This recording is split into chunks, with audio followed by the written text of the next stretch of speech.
ગુજરાતી ખોરાકના ફાયદા. ગુજરાતી રસોઈ દુનિયાભરમાં પ્રસિદ્ધ છે. તેમાં મીઠાશ, ખટાશ, તીખાશ અને સ્વાદનો અનોખો સમન્વય જોવા મળે છે. દાળ, ભાત, રોટલી, શાક, કઢી, ફણસાળ, અથાણું અને મીઠાઈ આ બધું સાથે મળીને ગુજરાતી થાળી પૂર્ણ થાય છે.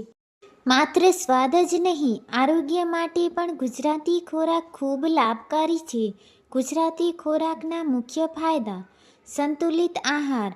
ગુજરાતી થાળીમાં રોટલી, દાળ, કઢી, પ્રોટીન, શાકભાજી, વિટામિન, મિનરલ્સ, ભાત, ઉર્જા, દહીં, કેલ્શિયમ, અથાણું, ફણસાળ, સ્વાદ આ બધું એકસાથે મળે છે. પાચન માટે ઉત્તમ. ગુજરાતી ખોરાકમાં હળદર, જીરું, હિંગ, આદુ, મરી જેવા મસાલા વપરાય છે જે પાચન સુધારે છે અને ગેસ એસિડિટી દૂર કરે છે. ફાઇબરથી ભરપૂર. શાકભાજી, મૂઠિયા, ઢોકળા, હાંડવો જેવા ખોરાકમાં ફાઇબર વધારે હોય છે જે કબજિયાત દૂર કરે છે અને વજન નિયંત્રણમાં રાખે છે. હૃદય માટે સારું. ગુજરાતી રસોઈમાં તળેલું ખોરાક સિવાય વરેલું ખોરાક વધારે હોય છે. ઢોકળા, ઈડલા પાત્ર જે તેલ ઓછું હોવાથી હૃદય માટે ફાયદાકારક છે. વિટામિન અને મિનરલ્સનો સ્ત્રોત. દાળ, શાક, લીલા શાકભાજી, કઠોળ, દહીં અને છાશ આ બધું શરીરને જરૂરી પોષણ તત્વો પૂરા પાડે છે. ઇમ્યુનિટી વધારે છે. હળદરવાળી દાળ, શાક, આદુવાળી કઢી અને લસણવાળા શાક રોગપ્રતિકારક શક્તિ વધારવામાં મદદરૂપ છે. હળવું અને તાજું ખોરાક. ગુજરાતી ખોરાક મોટાભાગે ઓઇલ ફ્રી અથવા ઓછા ઓઇલમાં બને છે જેના કારણે હળવું હોય છે અને પચવામાં સરળ છે. વજન નિયંત્રણમાં મદદરૂપ. વળેલા નાસ્તા, ઢોકળા, ખાંડવી, હાંડવો, છાશ, સલાડ અને ફળો આ બધું ડાયટ ફ્રેન્ડલી છે. દૂધ, દહીંના ઉત્પાદનો ઉપયોગ. કઢી, છાશ, દહીં, મીઠાઈ એમાં રહેલું કેલ્શિયમ હાડકાં મજબૂત રાખે છે. મીઠું, ખાટું, તીખું સંતુલન. ગુજરાતી ખોરાકમાં મીઠાશ, ખટાશ અને તીખાશનું મિશ્રણ હોય છે જેના કારણે ભોજન માત્ર સ્વાદિષ્ટ જ નહીં પણ પેટને સંતોષકારક પણ લાગે છે. ખાસ વાત. ગુજરાતી થાળી દરરોજ લેવાથી શરીરને જરૂરી બધા પોષક તત્વો મળે છે. રોટલી ખાવાના ફાયદા. ભારતીય ભોજનમાં રોટલીનો મહત્વનો હિસ્સો છે. ઘઉંમાંથી બનેલી રોટલી સ્વાદિષ્ટ તો છે જ સાથે આરોગ્ય માટે પણ અનેક લાભ આપે છે. મુખ્ય ફાયદા. ઉર્જાનો સારો સ્ત્રોત. રોટલીમાં કાર્બોહાઈડ્રેટ્સ ભરપૂર હોય છે જે શરીરને રોજિંદા કામ માટે ઉર્જા આપે છે. પાચન માટે ઉત્તમ. ઘઉંની રોટલીમાં રહેલા ફાઇબર પાચન ક્રિયા સરળ બનાવે છે અને કબજિયાત દૂર કરે છે. વજન નિયંત્રણમાં મદદરૂપ. રોટલી લાંબા સમય સુધી પેટ ભરેલું રાખે છે જેથી વારંવાર ભૂખ લાગતી નથી. આથી વજન કાબૂમાં રહે છે. હૃદય માટે ફાયદાકારક. ફાઇબર અને કોમ્પ્લેક્સ કાર્બ્સ બ્લડ શુગર અને કોલેસ્ટ્રોલ નિયંત્રણ રાખે છે જેના કારણે હૃદય સ્વસ્થ રહે છે. વિટામિન અને મિનરલ્સ. રોટલીમાં લોહી, મેગ્નેશિયમ, ઝીંક અને બી વિટામિન હોય છે જે શરીરને તંદુરસ્ત રાખે છે. ડાયાબિટીસમાં ફાયદાકારક. ભાત કરતાં રોટલી ધીમે પચે છે એટલે બ્લડ શુગર ઝડપથી નથી વધતું. હાડકાં અને પેશીઓ માટે સારું. રોટલીમાં પ્રોટીન અને મેગ્નેશિયમ રહેલું હોવાથી હાડકાં મજબૂત બને છે અને પેશીઓને શક્તિ મળે છે. ખાસ ધ્યાન રાખવું. રોટલી હંમેશા ઘઉંના લોટમાંથી બનાવેલી વધુ સારી. બટર, ઘી અથવા તેલ વધારે ન લગાવવું. રાત્રિના સમયે ઓછી માત્રામાં ખાવું. ભાત ખાવાના ફાયદા. ચોખા એ ભારતીય ભોજનનો મહત્વનો ભાગ છે. ખાસ કરીને ગુજરાત, દક્ષિણ ભારત અને બંગાળમાં ભાત દૈનિક ભોજનનો હિસ્સો છે. ભાત હળવો, પચવામાં સરળ અને ઉર્જા આપવા માટે શ્રેષ્ઠ ખોરાક છે. મુખ્ય ફાયદા. ઝડપી ઉર્જા આપે છે. ભાતમાં કાર્બોહાઈડ્રેટ્સ વધારે હોય છે જે શરીરને તરત જ ઉર્જા પૂરી પાડે છે. પચવામાં સરળ. ભાત હળવો હોય છે અને ઝડપથી પચી જાય છે જેથી પેટ પર ભાર નહીં પડે. બીમાર કે કમજોર વ્યક્તિ માટે ખૂબ ફાયદાકારક છે. ડિટોક્સિફિકેશનમાં મદદરૂપ.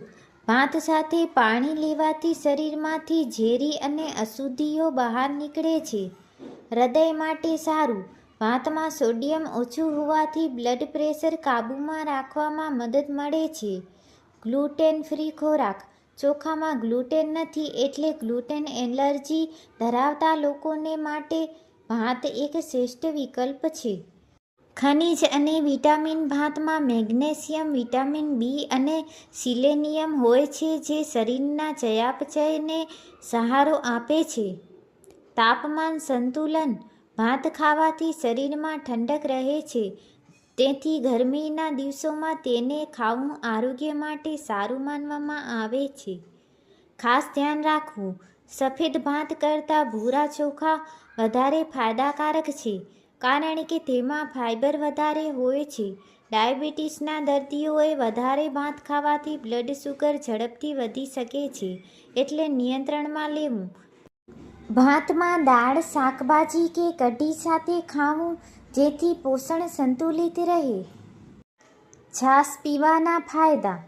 છાશ આપણા પરંપરાગત પાણીમાંથી એક છે. દહીંને પાતળું કરીને બનાવવામાં આવતું છાશ માત્ર તાજગી જ આપતું નથી પણ આરોગ્ય માટે અનેક ફાયદા પણ આપે છે.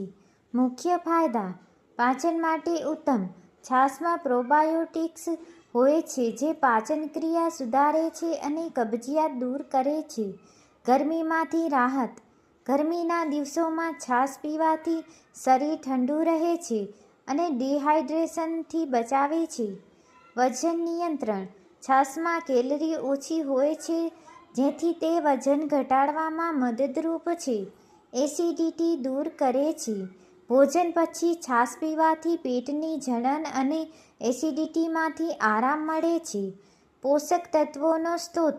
તેમાં કેલ્શિયમ, પોટેશિયમ, વિટામિન બી12 અને પ્રોટીન હોય છે જે હાડકાં અને પેશીઓ માટે ફાયદાકારક છે. બ્લડ પ્રેશર માટે સારું. પોટેશિયમની હાજરીને કારણે બ્લડ પ્રેશર સંતુલિત રહે છે. રોગપ્રતિકારક શક્તિ વધે. નિયમિત છાશ પીવાથી શરીરની ઇમ્યુનિટી મજબૂત બને છે. ત્વચા માટે લાભકારી. છાશ પીવાથી શરીરમાંથી ઝેર બહાર નીકળે છે જેનાથી ત્વચા તેજસ્વી રહે છે. ખાસ સલાહ. ભોજન પછી છાશ પીવું વધુ ફાયદાકારક છે. તેમાં મીઠું, જીરું પાવડર કે ધાણા ઉમેરવાથી સ્વાદ અને આરોગ્ય બંનેમાં વધારો થાય છે. રાત્રે વધારે માત્રામાં છાશ ન પીવું કારણ કે ઠંડકના કારણે કફ વધે છે. ખીચડી ખાવાના ફાયદા. ખીચડી એ ભારતનું પરંપરાગત પૌષ્ટિક અને હળવું ભોજન છે. ઘઉં, ચોખા, દાળ, શાકભાજી અને મસાલાથી બનતી ખીચડીને સુપરફૂડ માનવામાં આવે છે. તે બીમારીમાં હોય કે દૈનિક ભોજનમાં બંને રીતે આરોગ્ય માટે લાભદાયક છે.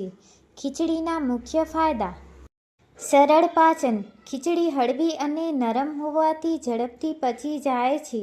બીમાર વ્યક્તિને ડૉક્ટર ખીચડી જ ખાવાની સલાહ આપે છે.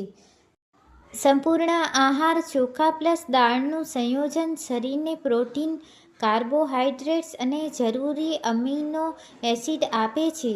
રોગપ્રતિકારક શક્તિ વધારે. ખીચડીમાં રહેલા પોષક તત્વો ઇમ્યુન સિસ્ટમને મજબૂત બનાવે છે. વજન ઘટાડવા માટે સારું.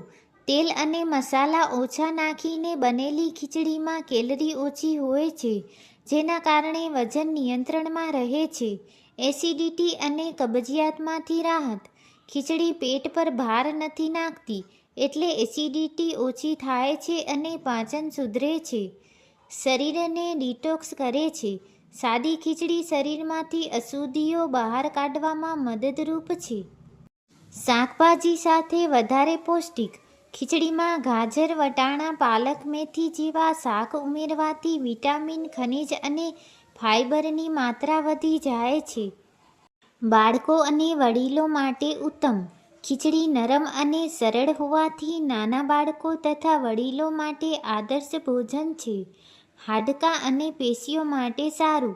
તેમાં રહેલું પ્રોટીન અને કેલ્શિયમ હાડકાં મજબૂત બનાવે છે. ખાસ સલાહ. ખીચડીમાં ઘીનો તડકો આપવાથી સ્વાદ સાથે પાચન પણ સુધરે છે. વધારે પૌષ્ટિકતા માટે શાકભાજી, મૂંગની દાળ અને થોડું હળદર નાખવી શ્રેષ્ઠ છે. તંદુરસ્તી ખીચડી માટે તળેલું પાપડ, અચાર કે વધારે તેલ ટાળવું.